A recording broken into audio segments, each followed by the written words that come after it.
Salam sejahtera di dalam kasih Tuhan Yesus. Hari ini kita mau merenungkan perenungan MTPJ Gemim tanggal 3-9 Juli 2022.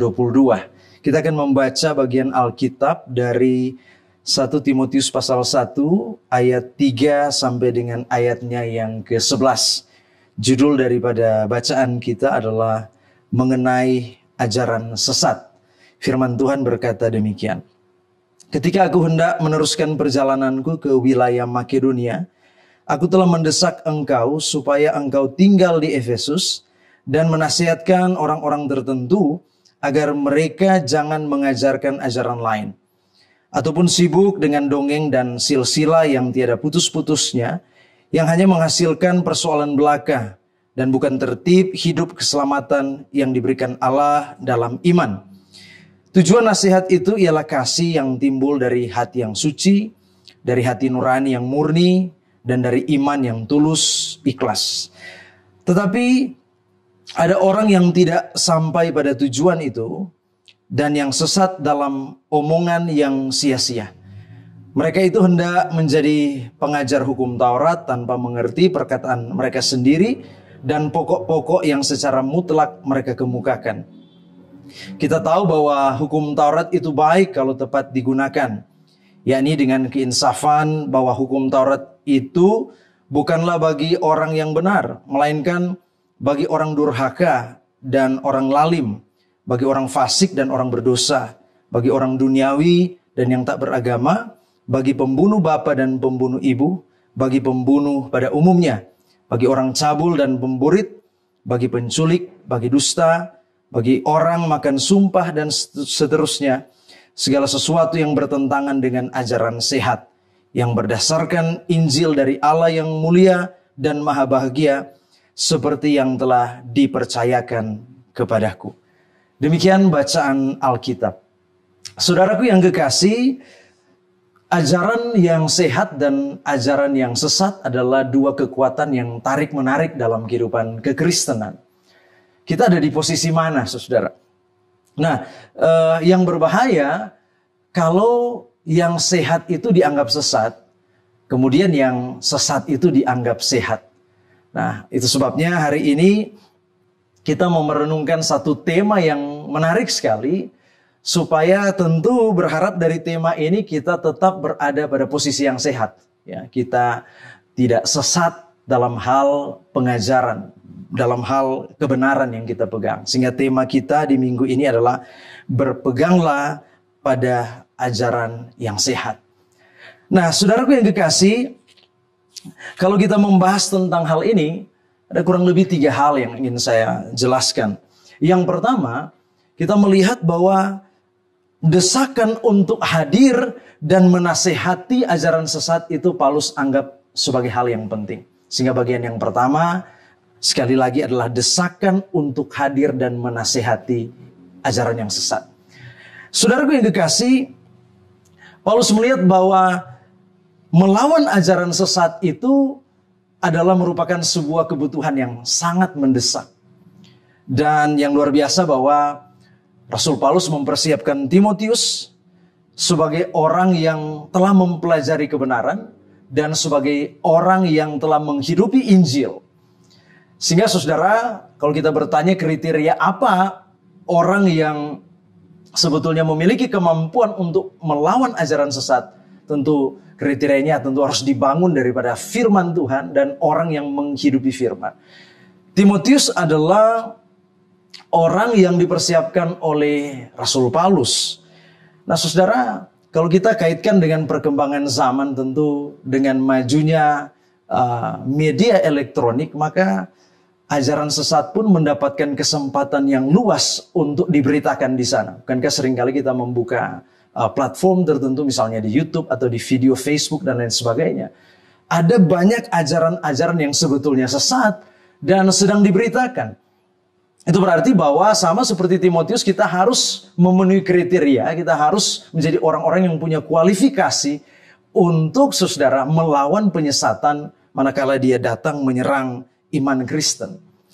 Nah, saudaraku yang kekasih, kemudian yang kedua, kita melihat bahaya penyesatan. Yang dijelaskan oleh Paulus di sini penting sekali.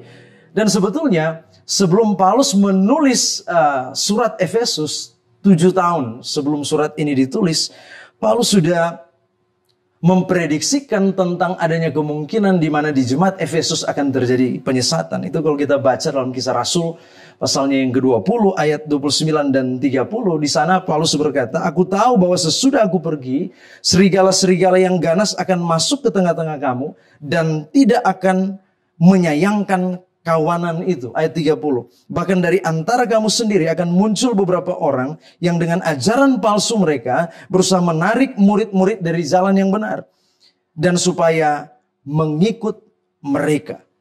Paulus sudah memprediksikan tentang hadirnya apa yang disebut dengan heterodidasko atau ajaran lain atau ajaran sesat. Nah, sekarang dalam bacaan kita ini penyesatan itu sudah terjadi, saudara. Dan Paulus mau supaya Timotius menghadapi dengan tegas, tidak kompromi terhadap ajaran-ajaran palsu yang mencemarkan tentang hukum Taurat dan Injil. Dan Paulus mau supaya Rasul Paulus dia terus memberitakan ajaran yang asli, ajaran yang berasal daripada Tuhan Yesus Kristus. Nah, saudaraku yang kekasih, kita melihat ada penyesatan secara eksternal, terutama dari orang-orang yang menentang Injil atau faktor luar daripada kekristenan. Tapi yang miris kalau justru itu terjadi secara internal, bahwa dari tubuh kekristenan itu sendiri yang pada akhirnya menyebabkan penyesatan terjadi. Nah, di sini kita melihat bahwa ajaran sesat itu muncul dalam berbagai wajah. Jadi ada beraneka ragam dan ajarannya juga menarik. Tetapi Paulus menjelaskan ujung-ujungnya, sekalipun ajaran mereka begitu menarik, tapi menimbulkan persoalan, ya, tidak membuat tertib hidup keselamatan di dalam iman dan sesat dalam omongan yang sia-sia. Itu dijelaskan di ayat 4 sampai dengan ayat yang ke-5. Nah, mari kita urut satu persatu ajaran sesat yang beredar di waktu itu. Tentu yang pertama adalah ajaran gnostik, dari bahasa Yunani gnostis atau pengetahuan. Nah, secara umum gnostisisme ini adalah agama dualistik. Jadi sebetulnya spirit mereka lebih kepada pencampuran, ya, atau sinkretisme antara filsafat Yunani, kemudian juga bercampur dengan pemahaman Yudaisme, termasuk mereka gabung juga, mereka mix dengan kekristenan. Nah, saudara, pengajar gnostik ini yang ada di jemaat Efesus, mereka suka mengajar dongeng, mereka suka mengajar silsia, bahkan juga termasuk apa yang disebut dengan astrologi, ya.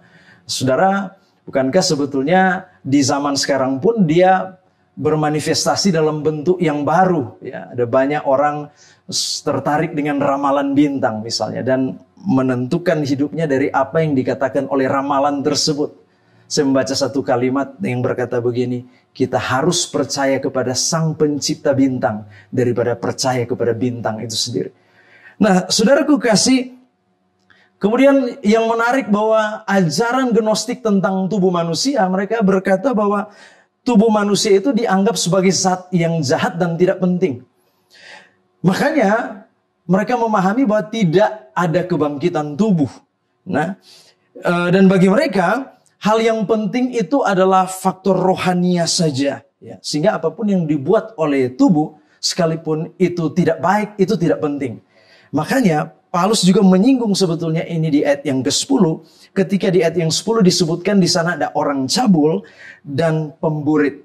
Saudara tahu pemburit dalam terjemahan NIV itu diterjemahkan sebagai homosexuality, ya. Jadi orang yang berhubungan dengan sesama jenis. Itu berarti ada pengaruh gnostik di sana. Nah, saudara, kemudian ajaran sesat yang kedua yang beredar tentu adalah penyembahan Dewi Artemis. Ya, di sana ada kuil besar yang dikategorikan sebagai bagian daripada keajaiban dunia di waktu itu. Tentu ajaran ini juga berpengaruh karena bicara soal kesuburan. Kalau sembah Dewa Artemis berarti ada kesuburan.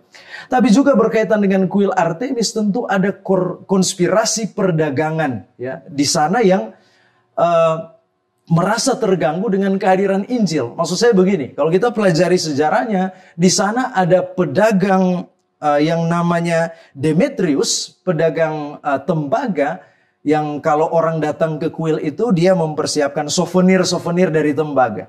Yang menjadi persoalan, ketika Injil diberitakan di Efesus, banyak orang percaya kepada Kristus Yesus sebagai Tuhan dan Juru Selamat pribadi mereka. Dan banyak yang sudah tidak datang ke kuil itu. Sehingga otomatis omset daripada perusahaan ini menjadi menurun. Itu sebabnya kalau saudara baca dalam kisah daripada kekacauan yang terjadi di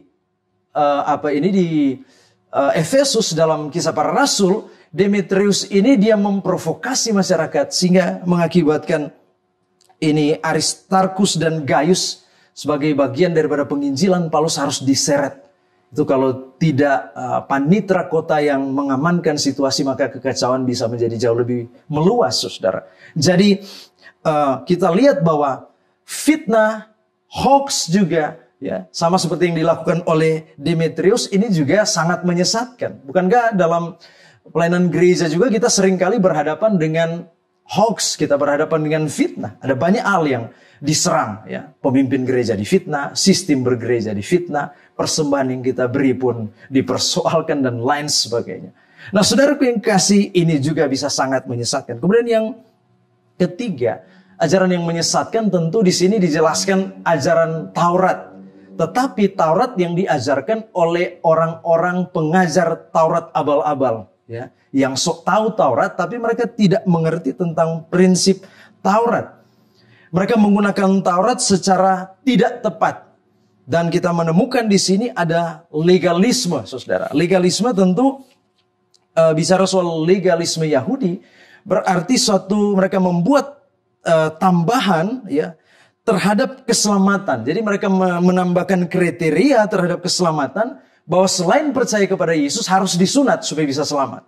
Ini kan berarti mereka memaksakan tradisi, ya, aturan-aturan boleh dikatakan agama untuk dipertambahkan kepada karya keselamatan Allah yang sudah diberikan secara sempurna. Saya mengutip apa yang dikatakan oleh Andrew Jacobson. Dia katakan legalisme adalah musuh yang mematikan bagi kebebasan Injil. Nah, saudaraku kasih, saya mau bilang bahwa kekristenan tentu bukan legalis. Tapi juga kekristenan bukan antinomos. Dia bukan anti hukum Taurat. Makanya Paulus bilang di ayat yang ke-8 bahwa Taurat itu baik kalau tepat digunakan. Saya mengutip 3 fungsi hukum Taurat yang dijelaskan oleh Calvin. Dia bilang yang pertama, hukum Taurat menjadi cerminan karakter Allah dan juga keberdosaan kita. Kemudian yang kedua, hukum Taurat mencegah kejahatan di tengah-tengah masyarakat. Kemudian yang ketiga, dia katakan hukum Taurat menunjukkan apa yang berkenan kepada Allah untuk menuntun segala perilaku kita. Jadi saudara, intinya menunjukkan dosa dan menuntun kita kepada Kristus. Kristus yang adalah kegenapan yang sempurna daripada hukum Taurat tersebut. Makanya dalam Galatia 2 ayat yang ke-16 berkata, kita dibenarkan oleh iman dalam Kristus, bukan karena melakukan hukum Taurat. Jadi legalisme Yahudi adalah tindakan yang mengedepankan aturan hukum, tradisi, juga Taurat itu sendiri, dan dia mengaburkan keselamatan yang sudah diberikan secara anugerah Allah. Saudara jangan lupa Efesus 2 ayat 8 dan 9 berkata, sebab karena kasih karunia kamu diselamatkan oleh iman. Itu bukan hasil usahamu tetapi pemberian Allah. Itu bukan hasil pekerjaanmu. Jangan ada orang yang memegahkan diri. Oh, jadi jelas sekali. Kemudian saudaraku yang kekasih, tentu dari sini kita melihat bahwa ya penyesatan ini harus dijawab, ya, dengan jawaban yang tepat. Sehingga poin yang ketiga, bahwa untuk melawan ini jalannya adalah tentu ajaran yang sehat. Ya, ajaran yang sehat tentu bicara soal ajaran yang berdasarkan Injil. Nah, saudara-saudaraku yang kekasih, Injil Allah yang dimaksudkan adalah Injil yang sejati, Injil yang benar, Injil yang asli.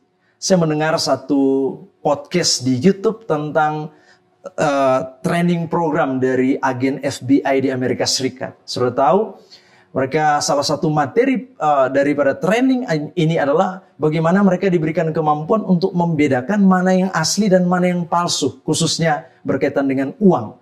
Sehingga pada bulan yang pertama, setiap agen ini mendapatkan 1 lembaran uang asli. Kemudian di bulan yang kedua, mereka mendapatkan lembaran yang lebih banyak. Kemudian pada bulan yang ketiga, di setiap lembaran yang banyak itu disisipkan satu uang yang palsu. Apa yang terjadi? Tentu agen yang terlatih, saudara. Oh, dia sangat bisa untuk mendeteksi mana yang asli dan mana yang palsu.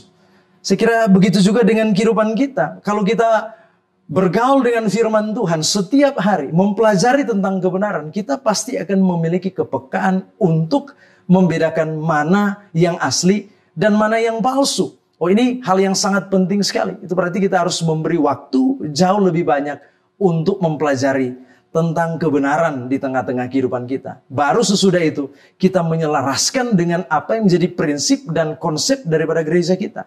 Nah, kalau kita mengklaim diri sebagai gereja reform, maka apa konsep yang benar reform? Berkaitan dengan Tritunggal, berkaitan dengan doktrin keselamatan, anugerah, berkaitan dengan Alkitab, berkaitan dengan Roh Kudus, berkaitan dengan mujizat, dan lain sebagainya.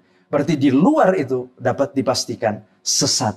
Maka kita harus membangun pagar teologi yang sangat kuat untuk melindungi diri kita, termasuk jemaat yang kita layani. Saya percaya bahwa perenungan hari ini tentu boleh mendorong kita sebagai orang-orang percaya untuk menghadapi realita dunia yang juga sangat mungkin untuk disesatkan. Asalkan tentu yang pertama, kita menyadari bahwa menjawab ini adalah satu desakan.